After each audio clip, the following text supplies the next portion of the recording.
Western தொடங்கி பரதநாட்டியம் வரைக்கும் முறையா நடனம் கத்துக்கிட்ட நடிகர்கள் யாரெல்லாம் தெரியுமா? மத்தவங்க எல்லாரும் டூப்பு தான். லிஸ்ட்ல நம்ம ஃபர்ஸ்ட் பார்க்க போறதே வினீத். பரதநாட்டியம் கற்ற நடிகர்கள் பத்தி பேசும்போது வினீத்தை விட்டுட்டு பேசவே முடியாது.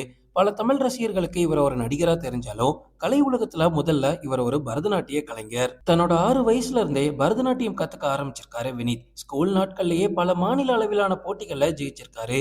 தொடர்ந்து 4 வருஷம் கேரளா மாநில இளைஞர் கலை விழாவுல முதல் பரிசை ஜெயிச்சிருக்காரு. கலா பிரதிபா அப்படின்ற உயரிய பட்டமும் இவருக்கு கிடைச்சிருக்கு. தமிழ் சினிமா ரசிகர்கள் எல்லாரும் இவரோட நடன திறமையை அதிகமா பார்த்தது அப்படின்னா சந்திரமுகி படத்துல தான். அந்த படத்துல வரக்கூடிய கிளாசிக்கல் நடன காட்சிகளை பார்த்த எல்லாருமே இவர் ஒரு நடிகர் மட்டும் இல்ல, முழுமையான பரதநாட்டிய கலைஞர் அப்படின்னு பாராட்டினாங்க. லிஸ்ட்ல நம்ம அடுத்து பார்க்க போறது தனுஷ். தனுஷ் பரதநாட்டிய கலைஞரா எல்லாருக்குமே தெரியப்படல அப்படின்னாலுமே சினிமாவுக்காக முறையா கிளாசிக்கல் டான்ஸ் இவர் கத்துக்கிட்டாரு. சும்மா ஆடணுமே அப்படின்னு தனுஷ் என்னைக்குமே ஆடினது கிடையாது. அந்த டான்ஸை முறையா கத்துக்கிட்டு தான் ஆடி இருக்காரு. குறிப்பா சில படங்கள்ல வரக்கூடிய நடன காட்சிகளுக்காக பரதநாட்டிய அடிப்படைகள்ல பயிற்சியும் எடுத்திருக்காரு. ஆரம்பத்துல தனுஷ்க்கு ஆடவே வராது.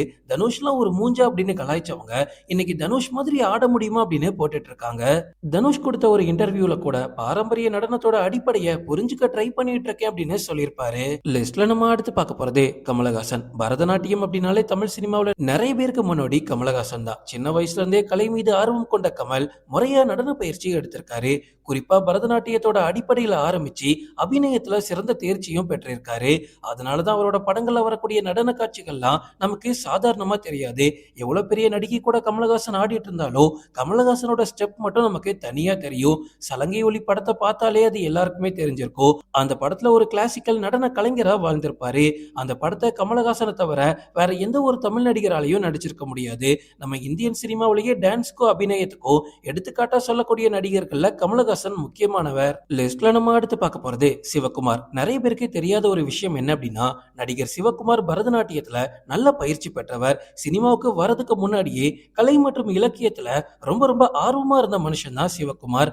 அதனாலேயே பாரம்பரிய கலைகளை கத்துக்கிட்டாரு. அவரோட உடல் மொழி, முகபாவனை, வசன உச்சரிப்பு இதெல்லாம் யோசிச்சு பாருங்க. இது எல்லாமே கலை பயிற்சியில அவர் கத்துக்கிட்டது தான். அவரோட மகன்களான சூர்யா மற்றும் கார்த்திக்குக்கும் கலை மீது இருக்கக்கூடிய ஈடுபாட்டுக்கு ஒரு முக்கிய காரணமே சிவகுமார் தான். ஆனா சூர்யா மற்றும் கார்த்தி முறையா பரதநாட்டியம் கத்துக்கிட்டவங்க கிடையாது. ஆனா சிவகுமார் பரதநாட்டியத்தையும் கலக்குவாரு. லிஸ்ட்ல நம்ம அடுத்து பார்க்க போறது ராகவா லாரன்ஸ். இன்னைக்கு டான்ஸ் மாஸ்டர், நடிகர், டைரக்டர் அப்படின்னு பல முகங்களோட இருக்காரு ராகவா லாரன்ஸ். சீக்கிரமே அரசியல்வாதி அப்படின்ற முகமும் கிடைக்க போகுது. இந்தியாவோட பல்வேறு நடன வடிவங்களை ராகவா லாரன்ஸ் கத்துக்கிட்டாலும் அவருக்கு பரதநாட்டியத்து மேல முன்னாடியில இருந்தே ரொம்ப ரொம்ப ஆர்வம் இருந்திருக்கு. மேடைகள்ல நிறைய வாட்டி கிளாசிக்கல் நடன அசைவுகளை அவர் வெளிப்படுத்தியிருக்காரு. சாதாரணமா ரசிகர்கள் அவரை டான்ஸ் மாஸ்டரா மட்டும்தான் பார்ப்பாங்க. ஆனா பல அசைவுகளோட பின்னணியில கிளாசிக்கல் நடனத்தோட தாக்கம் தான் ராகவா லாரன்ஸ்க்கு அதிகமா இருக்கும். லிஸ்ட்ல நம்ம அடுத்து பார்க்க போறது பிரபுதேவா. இந்தியாவோட மைக்கேல் ஜாக்சன் அப்படின்னு ரசிகர்களால் அழைக்கப்படக்கூடியவர் தான் பிரபுதேவா. சின்ன வயசுல இருந்தே இவர் பரதநாட்டியத்துல கை தேர்ந்தவர் அப்படின்னு சொல்லலாம். இவரோட அப்பா முகுர் சுந்தர் இந்தியன் சினிமாவோட ஒரு பிரபலமான டான்ஸ் மாஸ்டர். இதனாலேயே பல்வேறு நடன வடிவங்களோட பிரபுதேவா அதை பார்த்து பார்த்து வளர்றாரு. கூடவே கிளாசிக்கலும் சேர்த்துக்கிட்டதுனால பிரபுதேவா ஒரு பக்காவான டான்ஸ் மாஸ்டரா மாறினாரு. அவரோட உடல் வளைவுகள், துல்லியமான அசைவுகள், அவரோட முக பாவனைகள் இது எல்லாமே அடிப்படை பயிற்சியில இருந்து வந்தா மட்டும்தான் முடியும். அதனாலதான் இன்னைக்கு உலக அளவுல பாராட்டப்படக்கூடிய ஒரு டான்ஸ் மாஸ்டரா பிரபுதேவா மாறி இருக்கு. அதுக்கு பின்னாடி இவரோட பாரம்பரிய நடன பயிற்சி தான் ஒரு முக்கிய காரணமா இருக்குது. லிஸ்ட்ல நம்ம அடுத்து பார்க்க போறது நகுல். நகுல் ஆரம்பத்துல ஒரு சில படங்கள்ல ஹீரோவா நடிச்சிட்டு இருந்தாரு. அப்பெல்லாம் இவரை வெறும் நடிகரா மட்டும்தான் எல்லாருக்கும் தெரியும். ஆனா இவர் ஒரு சூப்பரான டான்சர்.